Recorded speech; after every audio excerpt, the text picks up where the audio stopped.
हुकूमत 5 साल पूरे करेगी। किसी ने सियासी अदम इस्तेहकाम लाने की कोशिश की तो आहनी हाथों से निपटा जाएगा। वज़ीर आला पंजाब मरियम नवाज का लाहौर में तकरीब से खिताब। कहा, जब भी मुल्क तरक्की करने लगता है तो न जाने किसी की नज़र लग जाती है। आइन को रीराइट किया जा रहा है। अदालती फैसले से हैरत है कि वो कुछ अता कर दिया जो उन्होंने मांगा ही नहीं। सुप्रीम कोर्ट से अर्ज है कि मुल्क को चलने दो। जिसको वापस लाना चाहते हैं वो कौम का मुजरिम है। किसने नहीं देखा कि उन्होंने मुल्क को आग लगाई, शोहदा की यादगारों पर हमला किया। अदालत को यह सब नजर नहीं आ रहा। कहा जाता है कि ज़मीर के मुताबिक फैसले करते हैं। फैसले ज़मीर के मुताबिक नहीं, आइन के मुताबिक होने चाहिए। आपने अपना ज़मीर बेचा हुआ है तो हम क्या करें। वज़ीर दिफा ख्वाजा आसिफ कहते हैं, 18 माह में हुकूमत के खात्मे की फिच रिपोर्ट की बात में वजन है। इलेक्शन मनसूख करार दिए जाने की बात हो रही है। सरगोशियाँ ये भी हैं कि अक्टूबर में अदालत में इलेक्शन से मुतालिक दरख्वास्त आ जाएगी तो निमट लेंगे, मगर हम ऐसी किसी सूरत हाल का भरपूर मुकाबला करेंगे। इलेक्शन के नतीजे में जो स्पेस मिली उसके एक एक इंच का दिफा करेंगे। जो दवा मौजूद है इस्तेमाल करेंगे। वज़ीर दिफा ने कहा, मुल्क में जल्द या बदीर बड़ा आइनी बहरान आने वाला है। सूरत हाल माजी से कई गुना ज़्यादा गंभीर है, मगर ऐसी नहीं कि सिस्टम लपेटा जाए। इक़्तिदार छिन जाने के बाद से तहरीक इंसाफ ने जो रवैया अपनाया वो मुल्क के वजूद के लिए खतरा बन चुकी। तहरीक इंसाफ पर 9 मई के फौरी बाद पाबंदी लगनी चाहिए थी।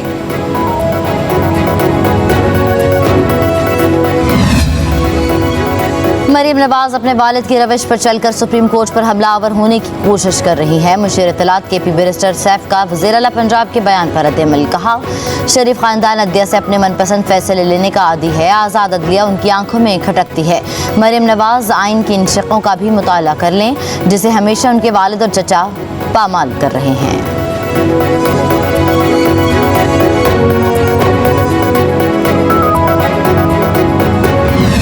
इलेक्शन कमीशन की कानूनी टीम ने मखसूस नशिस्तों का मामला तफसीली फैसला आने तक मुअक्खर करने की तजवीज़ दे दी। सुप्रीम कोर्ट के फैसले पर इलेक्शन कमीशन का मुशावरती इजलास जारी। कमीशन की कानूनी टीम ने कहा है कि सुप्रीम कोर्ट के मुख्तसर फैसले में कुछ अबहम मौजूद हैं। अबहम दूर करने के लिए इनके चैम्बर से रुजू या तफसीली फैसले का इंतजार किया जा सकता है। मखसूस नशिस्तें PTI को दी जाएंगी या नहीं, हतमी फैसले की मंजूरी इलेक्शन कमीशन देगा।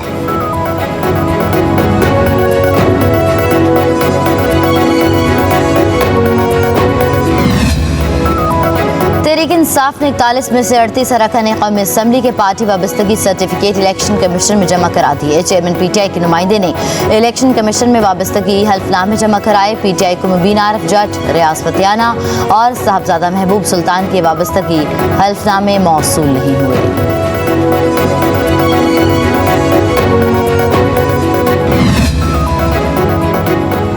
नून लीग की मखसूस नशिस्तों के सुप्रीम कोर्ट के फैसले के खिलाफ नजरसानी दरख्वास्त मुअख्खर। 3 रुकनी जजेस कमेटी ने 2-1 की अक्सरियत से नजरसानी दरख्वास्त मुकर्रर करने की मुखालफत कर दी। ज़राए के मुताबिक मखसूस नशिस्तों के तफसीली फैसले तक नजरसानी दरख्वास्त मुकर्रर नहीं होगी।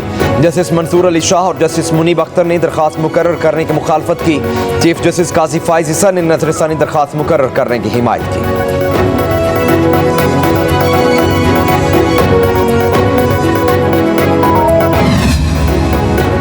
सुप्रीम कोर्ट का तहरीक इंसाफ को मखसूस नशिस्तें देने का फैसला। वज़ीर-ए-आज़म शहबाज शरीफ ने इत्तेहादी जमातों के साथ मुशावरत का आज से आगाज़ कर दिया।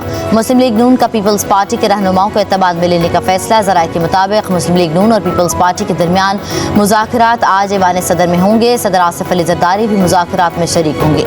Attorney general Mansoor Awan case से मुतालिक सदर मुमलिकत और दीगर अरकान को ब्रीफ करेंगे।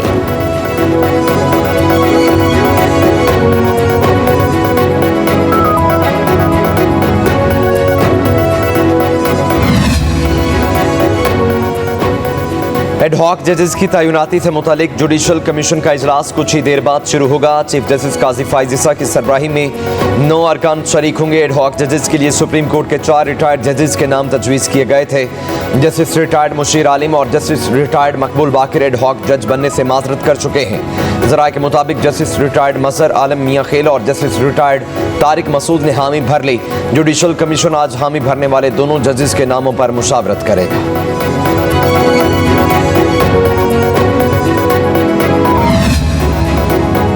कौमी असम्बली और सेनेट के अपोजिशन लीडर्स का जुडिशल काउंसिल से एडहॉक जजेस की तजवीज़ मुस्तरद करने का मुतालिबा। उमर अयूब और शबली फराज ने एडहॉक जजेस की तकर्रुरी के मामले पर चीफ जस्टिस पाकिस्तान को खतूत लिख दिए। मौक़िफ़ अपनाया कि एडहॉक जजेस की तकर्रुरी से तासुर पैदा हो रहा है कि ये सब एक जमात के लिए किया जा रहा है। ज़ेर इल्तवा मुक़दमात को वजह बनाकर एडहॉक जजेस की तकर्रुरी नहीं हो सकती। एडहॉक जजेस तकर्रुरी की तजवीज़ उसी दिन आई जब सुप्रीम कोर्ट ने 8-5 से PTI के हक़ में फैसला दिया। एडहॉक जजेस की सिलेक्शन के लिए कोई शफाफ तरीक़ाकार भी नहीं अपनाया गया। जुडिशल कमीशन के मशावरत के बगैर ही जजेस की सिलेक्शन की गई, जो परेशान कुन है।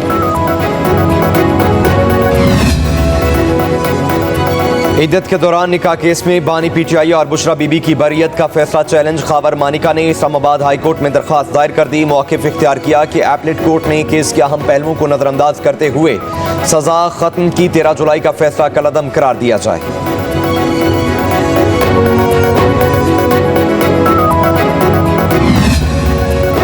लाहौर की इंसदाद दहशतगर्दी की अदालत ने जिन्ना हाउस हमला केस में PTI रहनुमाओं की जमानत में 6 अगस्त तक तौसी कर दी।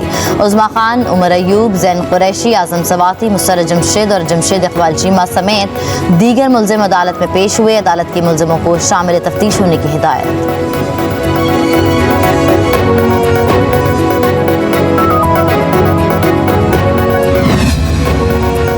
इस्लामाबाद हाई कोर्ट ने लापता शहरी समीउल्लाह को 3 दिन में बाजियाब करने का हुक्म दे दिया। शहरी के बाजियाब न होने पर वज़ीर दाखिला, सेक्रेटरी दाखिला और IG इस्लामाबाद के खिलाफ मुकदमा दर्ज करने का इंदिया। जस्टिस मोहसिन अख्तर ने कहा, 3 दिन का वक्त देता हूँ, बंदा नहीं आया तो पर्चा दर्ज करने का हुक्म दूंगा।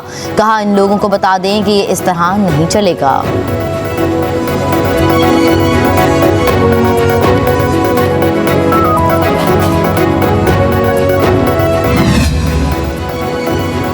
हुकूमत ने गुज़श्ता कई साल से श्रीलंका में फंसे पाकिस्तानी कैदियों को 7 रोज़ में वापस लाने का फैसला कर लिया। वज़ीर दाखिला मोहसिन नकवी से श्रीलंका के हाई कमिश्नर की मुलाकात।